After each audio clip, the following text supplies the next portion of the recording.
नमस्कार मित्रों, desire point channel के एक नए वीडियो लेक्चर में आज हम कक्षा 10 हिंदी पद्य के प्रथम पाठ सूरदास के पद का अध्ययन करेंगे। इस वीडियो में आगे बढ़ने से पहले मैं आप सबसे एक छोटा सा प्रॉमिस करता हूं कि जब ये वीडियो लेक्चर कंप्लीट होगा तो आपके लिए ये चैप्टर धुआं होने वाला है, यानी बहुत ही बारीकी से और बहुत सरल शब्दों में मैं आज आपको ये चैप्टर पढ़ाने वाला हूँ और आज के बाद ये चैप्टर आपके लिए बहुत ही ज़्यादा आसान हो जाएगा।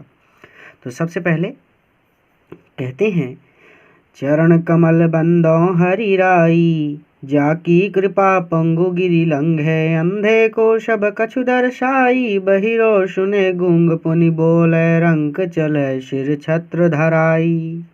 सूरदास स्वामी करुणा में, बार बार बंदों तिह पाई। यहाँ पर कहते हैं कि चरण कमल, जो चरण हैं वो कमल के समान कोमल हैं। बंदो और वंदना करता हूँ हरिराई, भगवान श्री कृष्ण। हरिराई का मतलब भगवान श्री कृष्ण।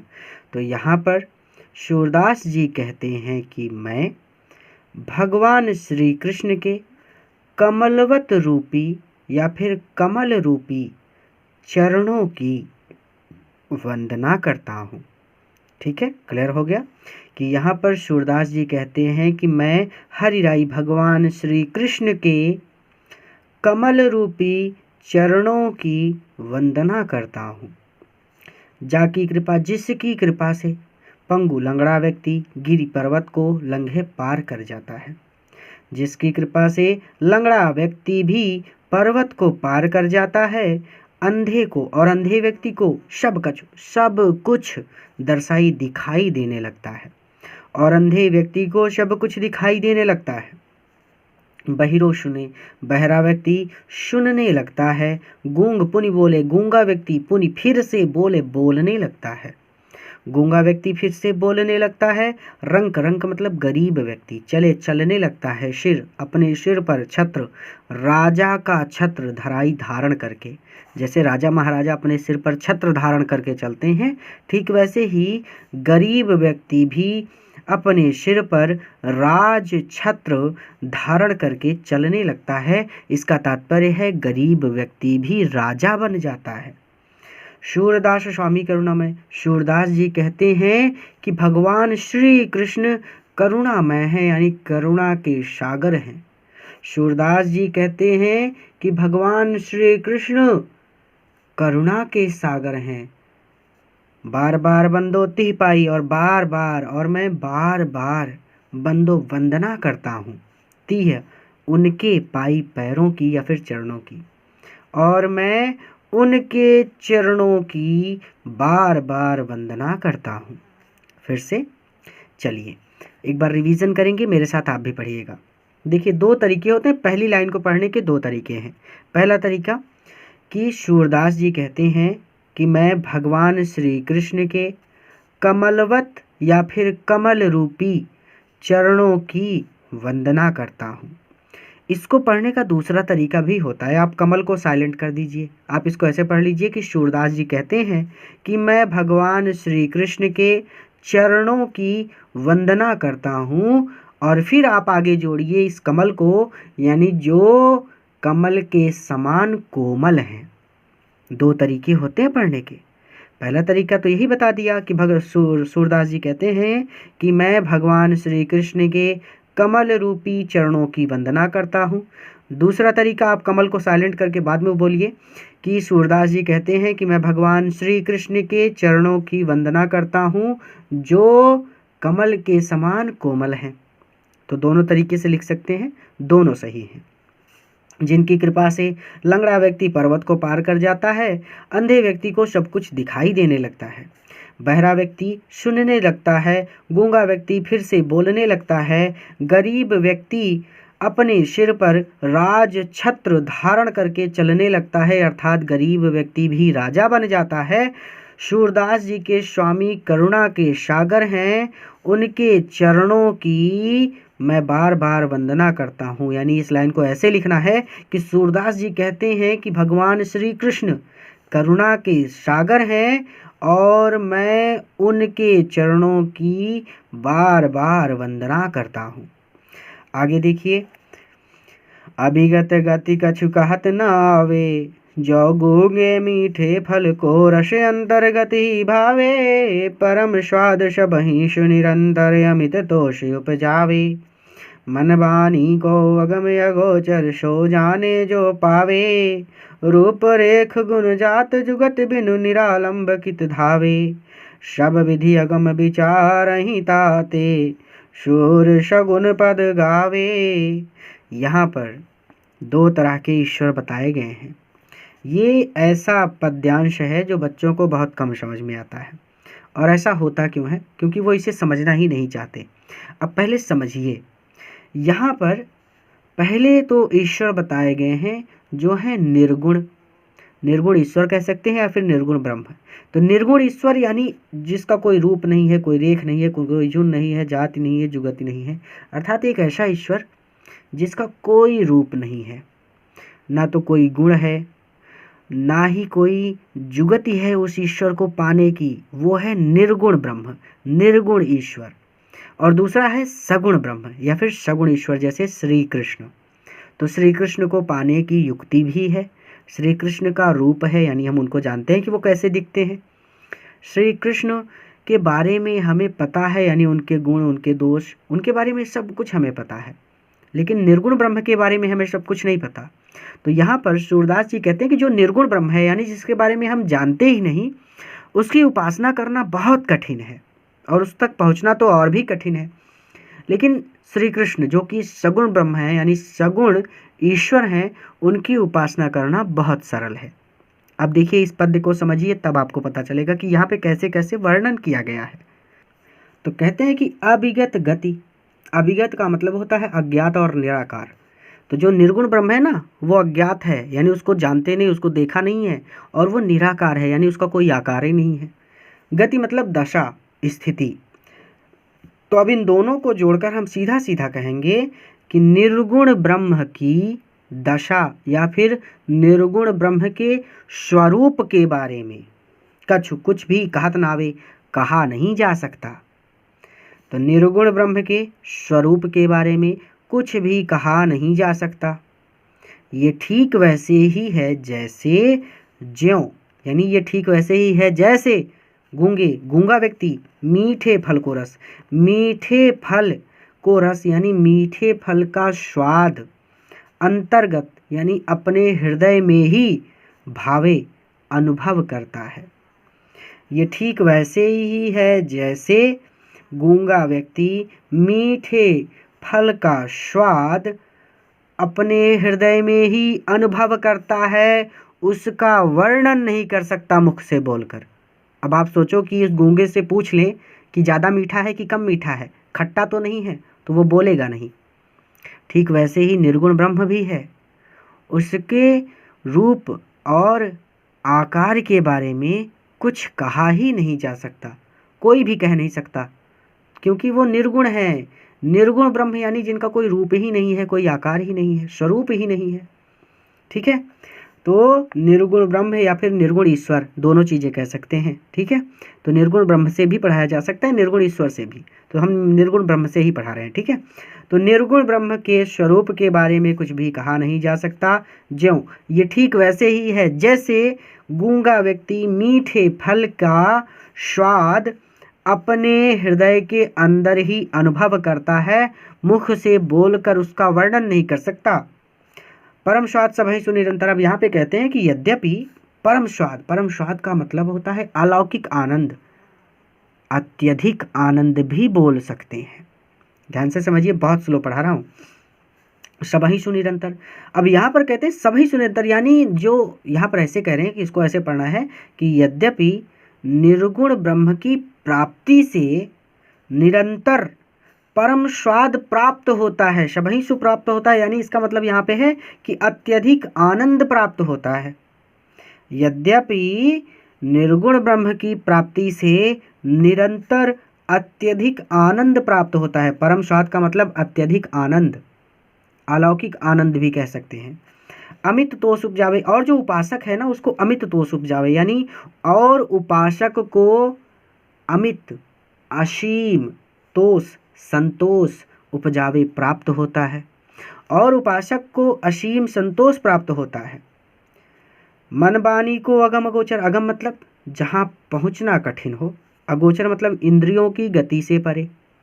तो कहते हैं कि मन वाणी, मन और वाणी को द्वारा, तो मन और वाणी द्वारा उस ईश्वर तक पहुँचना कठिन है। अगम मतलब पहुँचना कठिन है, यानी पहुँचा नहीं जा सकता, और अगोचर जो इंद्रियों से परे है। याद हो गया ना। तो मन वाणी यानी मन और वाणी को द्वारा, अगम मतलब जहाँ पहुँचना कठिन हो, यानी उस ईश्वर तक नहीं पहुँचा जा सकता, अगोचर जो इंद्रियों से परे है, इसीलिए उस ईश्वर को अगम अगोचर कहा गया है। आप इस चीज़ को आगे जोड़कर लिख सकते हैं। ठीक है। तो मन और वाणी द्वारा उस ईश्वर तक नहीं पहुँचा जा सकता जो इंद्रियों से परे है। सो जाने उसे तो वही जान सकता है जो पावे, जो उसे पा लेता है, जो उसे प्राप्त कर लेता है। ठीक है। तो मन और वाणी द्वारा उस ईश्वर तक पहुँचा नहीं जा सकता जो इंद्रियों से परे है, उसे तो वही जान सकता है जो उसे प्राप्त कर लेता है। रूप रेख गुण जाति जुगति बिनु, देखिए रूप बिनु, रेख बिनु, गुण बिनु, जाति बिनु, जुगति बिनु, बिनु मतलब बिना। ठीक है। तो रूप यानी उस ईश्वर का, यानी निर्गुण ब्रह्म का कोई रूप नहीं है, रेख कोई आकार नहीं है, गुण उसके गुणों के बारे में हमें पता भी नहीं है, जाति उसकी कोई जाति नहीं है, जुगति उसे पाने की कोई युक्ति नहीं है, बिनु मतलब बिना। ठीक है, यानी नहीं है, कुछ भी नहीं है। निरालंब, निरालंब मतलब बिना आधार का। ठीक है, बिना किसी आधार के। तो निरालंब ऐसे में भक्त का मन निरालंब बिना किसी आधार के कित यहाँ वहाँ धावे भटकता रहेगा, क्योंकि निर्गुण ब्रह्म तक पहुँचना असंभव है, क्योंकि हमें पता ही नहीं है कि वो दिखते कैसे हैं, उनका रूप कैसा है, उनका गुण क्या क्या है, उनकी जाति जुगति ये सब क्या है, हमें पता ही नहीं है। तो ऐसे में निर्गुण ब्रह्म की जब हम उपासना करेंगे तो हमारा मन भटकता रहेगा इधर उधर, कि हो सकता है वो बहुत सुंदर दिखते हों, हो सकता है उनके लंबे लंबे बाल हों, हो सकता है उन्होंने अपने बाल छोटे रखे हों, या फिर वो पुष्प की माला पहने हुए हों, उनके एक हाथ में गदा हो। ऐसे ऐसे हम कल्पना करते रहेंगे, क्योंकि जब कुछ पता नहीं तो कल्पना करेंगे। लेकिन श्री कृष्ण के बारे में तो हम सब कुछ जानते हैं ना, उनका रूप रंग उनके गुण सब कुछ हमें पता है। तो श्री कृष्ण की उपासना करना आसान है। ठीक है, जैसे ये कुछ इस तरह से, जैसे आपको पनीर की सब्जी बनानी है, अब आपको पता ही नहीं है कि पनीर की सब्जी बनती कैसे है, दिखती कैसी है, उसमें क्या क्या पड़ता है, तो आप उसको बना कैसे पाएंगे। तो पनीर की सब्जी यानी निर्गुण ब्रह्म, और पनीर की सब्जी जो बनाना जानता है उसके लिए आप सीधा सीधा श्री कृष्ण को समझ लीजिए। यानी हमको पता है कि कितना पनीर डालना है, कितना मटर डालना है, कितना नमक डालना है, कितना मसाला डालना है, यानी कितने गुण हैं, श्री कृष्ण कैसे कैसे लीलाएं किया करते थे, ये सब हमें पता है ये चीज़। अब आगे कहते हैं सब विधि अगम विचारे ताते, तो सब विधि सभी प्रकार से अगम विचारे पहले से ही विचार करने के बाद, तो ताते विचारे ताते यानी विचार करने के बाद सूरदास जी शगुन पद का गान करते हैं, गावे गावे मतलब गान करते हैं। ठीक है, तो सभी प्रकार से विचार कर लेने के बाद सूरदास जी शगुन पद का गान करते हैं। यहाँ पे इसको ऐसे भी पढ़ सकते हैं कि इसी वजह से सभी प्रकार से विचार करके ही सूरदास जी शगुन पद का गान करना अधिक उचित समझते हैं। लेकिन ये थोड़ा सा लंबा हो जाएगा, फिर भटक जाएंगे, तो आसान शब्दों में इसको ऐसे ही पढ़ेंगे कि सभी प्रकार से विचार कर लेने के बाद सूरदास जी शगुन पद का गान करते हैं। शगुन पद का मतलब है श्री कृष्ण की लीला के पद। ठीक है, तो इसको एक बार रिवीजन कर लेते हैं ताकि हमें याद हो जाए। तो निर्गुण ब्रह्म की गति यानी निर्गुण ब्रह्म के स्वरूप के बारे में कुछ भी कहा नहीं जा सकता। ये ठीक वैसे ही है जैसे एक गूंगा व्यक्ति मीठे फल के स्वाद को अपने हृदय के अंदर ही अनुभव करता है, उसका वर्णन मुख से बोलकर नहीं कर सकता। यद्यपि निर्गुण ब्रह्म की प्राप्ति से निरंतर अत्यधिक आनंद प्राप्त होता है और उपासक को इससे असीम संतोष भी प्राप्त होता है। वह निर्गुण ब्रह्म मन और वाणी से अगम अगोचर है, अर्थात निर्गुण ब्रह्म तक मन और वाणी द्वारा पहुँचा नहीं जा सकता। इसको ऐसे भी पढ़ सकते हैं कि मन और वाणी द्वारा उस निर्गुण ब्रह्म तक पहुँचा नहीं जा सकता जो अगोचर है, अर्थात जो इंद्रियों से परे है। उसे तो वही जान सकता है जो उसे प्राप्त कर लेता है। उस ईश्वर का यानी रूप रेख गुण जात जुगत बिनु, यानी उस ईश्वर का ना तो कोई रूप है, ना आकार है, ना ही उसके गुणों के बारे में हमें पता है, ना तो उसकी कोई जाति है, ना उसे पाने की कोई युक्ति है। ऐसे में भक्त का मन बिना आधार के, या फिर ऐसी स्थिति में भक्त का मन बिना किसी आधार के कित यहाँ वहाँ धावे भटकता रहेगा, क्योंकि निर्गुण ब्रह्म तक पहुँचना कठिन है। सब विधि अगम विचारे ताते सूर सगुन पद गावे। इसीलिए सभी प्रकार से विचार कर लेने के बाद सूरदास जी श्री कृष्ण के लीला के पदों का गान करते हैं, या फिर सूरदास जी सगुन पद का गान करते हैं। किलकत कान घुटुरवानी आवत मणिमय कनक नंद के आगन बिंब पकड़बे धावत कबहु निरख हरिया पुछाह को करी सो पकड़न चाहत। किलकी हसत राजत द्वय दतियाँ पुनि पुनि तिहि अवगाहत कनक भूमि पर कर पग छाया यहाँ उपमाइक राजती करी करी प्रतिपद प्रतिमन वसुधा कमल बैठ की साजत बाल दशा सुख निरखि जशोदा पुनि पुनि नंद बुलावती अचरा तरल ढाक शूर के प्रभु को दूध पियावत। तो यहाँ पर कहते हैं किलकत कान घुटुरवा नियावत। यहाँ पर सूरदास जी ने श्री कृष्ण की बचपन की लीला का वर्णन किया है। तो कहते किलकत कान, सूरदास जी कहते हैं कि कान यानी बालक श्री कृष्ण, बालक श्री कृष्ण किलकत किलकारी मारते हुए घुटुरवन घुटनों के बल आवत चले आ रहे हैं। ठीक है, आप ऐसे भी कह सकते हैं कि बालक श्री कृष्ण किलकारी मारते हुए घुटनों के बल चल रहे हैं। मणिमय कनक नंद के आंगन बिंब पकड़बे धावत। मणिमय, मणिमय मतलब मणि से युक्त, कनक मतलब सोना, नंद के आंगन यानी नंद बाबा का आंगन या फिर नंद द्वारा बनाए गए आंगन। ठीक है, तो नंद के आंगन यानी नंद बाबा का आंगन। बिंब मतलब परछाई पकड़बे पकड़ने के लिए धावत दौड़ रहे हैं। तो इसको ऐसे पढ़ेंगे, नंद के आंगन यानी नंद द्वारा बनाए गए मणियों से युक्त आंगन में अपनी परछाई को पकड़ने के लिए श्री कृष्ण दौड़ रहे हैं। ठीक है, यहाँ पर नंद बाबा द्वारा बनाए गए मणियों से युक्त आंगन में श्री कृष्ण अपनी परछाई को पकड़ने के लिए दौड़ रहे हैं। कबहु निरख, कभी तो निरख देख कर हरि प्रभु मतलब भगवान श्री कृष्ण आप छाह को अपनी ही छाह परछाई को, कभी तो भगवान श्री कृष्ण अपनी ही परछाई को देख कर करिशो पकड़न चाहत, उसे करी हाथों से पकड़ना चाहते हैं। कभी तो भगवान श्री कृष्ण अपनी ही परछाई को देखकर उसे हाथों से पकड़ना चाहते हैं। किलक हसत, किलक हसत, जब भी श्री कृष्ण किलक किलकारी मारते हुए हंसते हैं। राजत, राजत का मतलब होता है सुशोभित होना, तो इसे आप अभी साइलेंट करेंगे। आप ऐसे पढ़िए, किला की हंसत द्वय दतियाँ पुनि पुनि तिहि अवगाहत, फिर हम राजत को बताएंगे। तो किला की हंसत, जब भी भगवान श्री कृष्ण किलकारी मारते हुए हंसते हैं तो द्वय दतियाँ, तो उनके आगे के दो दांत पुनि पुनि बार बार तिहि अवगाहत, अवगाहत का मतलब होता है दिखलाना, तो बार बार दिखाई देने लगते हैं।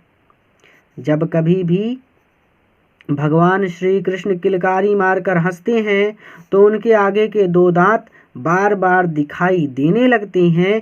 अब पढ़िए राजत, राजत का मतलब जो अत्यंत सुशोभित हो रहे हैं।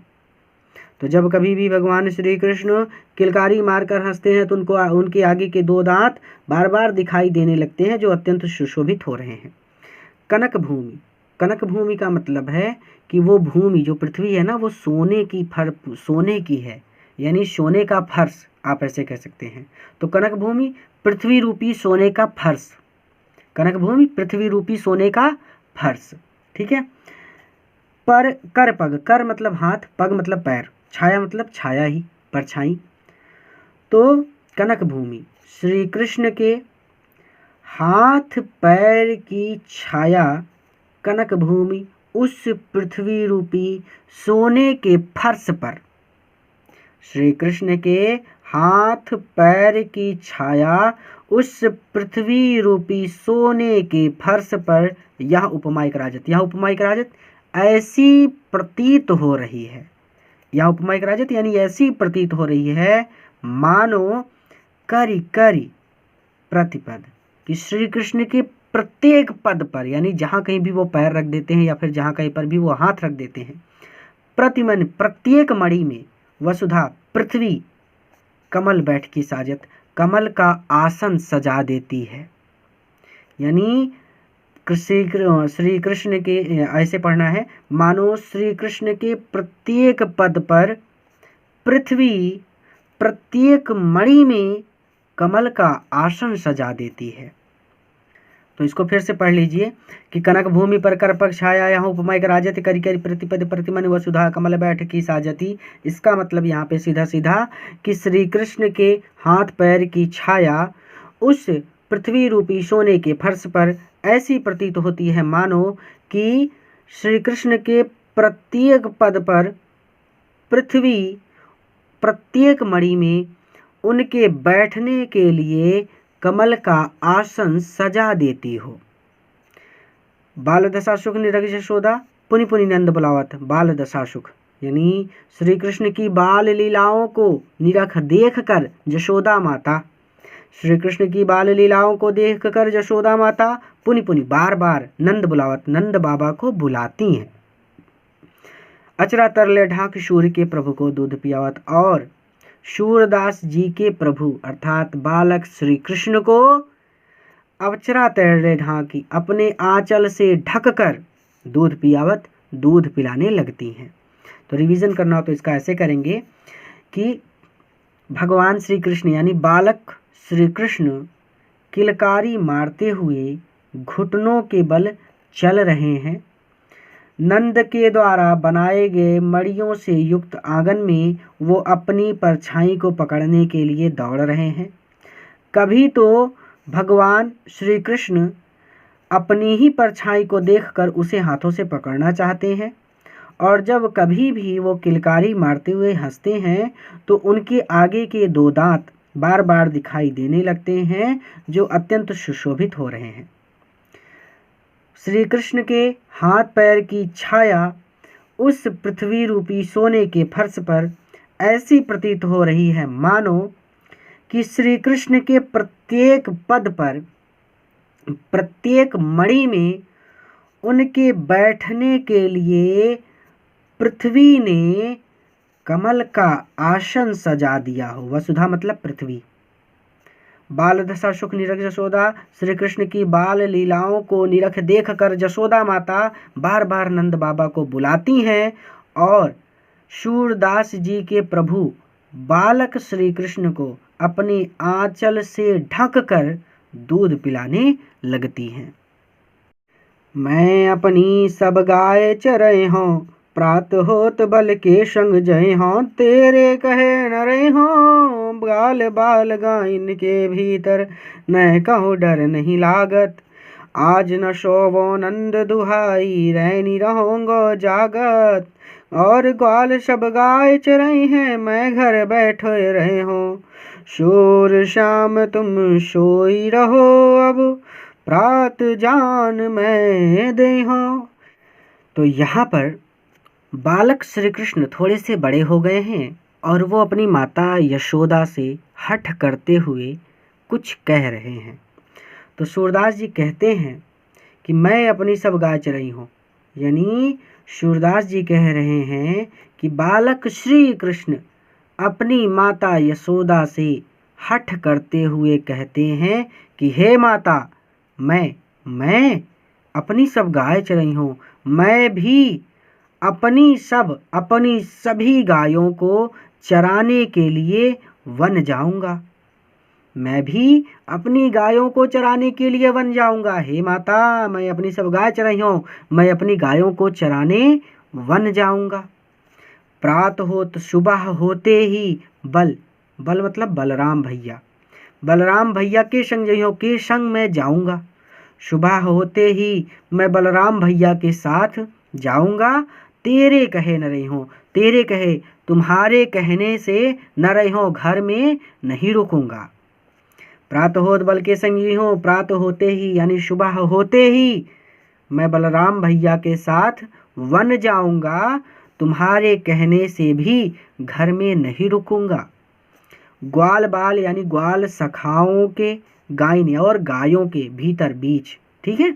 तो ग्वाल बाल गायन के भीतर ग्वाल सखाओं और गायों के साथ नैकहु डर नहीं लागत, मुझे तनिक भी डर नहीं लगता। आज न सोवो नंद दुहाई, आज न सोवो, आज मैं सोऊंगा नहीं नंद दुहाई, नंद बाबा की सौगंध, नंद बाबा की सौगंध खाकर कहता हूँ कि आज मैं सोऊंगा नहीं, रैनी रहूंगा जागत, पूरी रात जागता रहूंगा। और ग्वाल सब गाय चराई हैं और बाकी के सभी ग्वाल गाय चराने जाएं, मैं घर बैठे रहूं और मैं घर में बैठा रहूं, ऐसा बिल्कुल नहीं होगा। श्री कृष्ण माता यशोदा से कहते हैं कि बाकी के सभी ग्वाल अपनी गाय चराने जाएं और मैं घर में बैठा रहूं, अब ऐसा नहीं होगा। सूर श्याम तुम सोई रहो, अब प्रात जान मैं दई हूँ।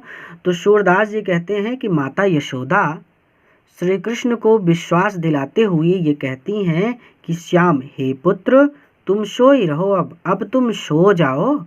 प्रात जान मैं दई हूँ, प्रात यानी सुबह होने पर जाने दूंगी, मैं जाने दूंगी, सुबह होने पर मैं तुम्हें वन में जाने दूंगी, ठीक है। तो यहाँ पर फिर से रिवीजन करें तो श्री कृष्ण अपनी माता यशोदा से हट करते हुए कहते हैं कि हे माता, मैं अपनी सभी गायों को चराने वन जाऊंगा। सुबह होते ही मैं बलराम भैया के साथ वन जाऊंगा, तुम्हारे कहने से भी घर में नहीं रुकूंगा।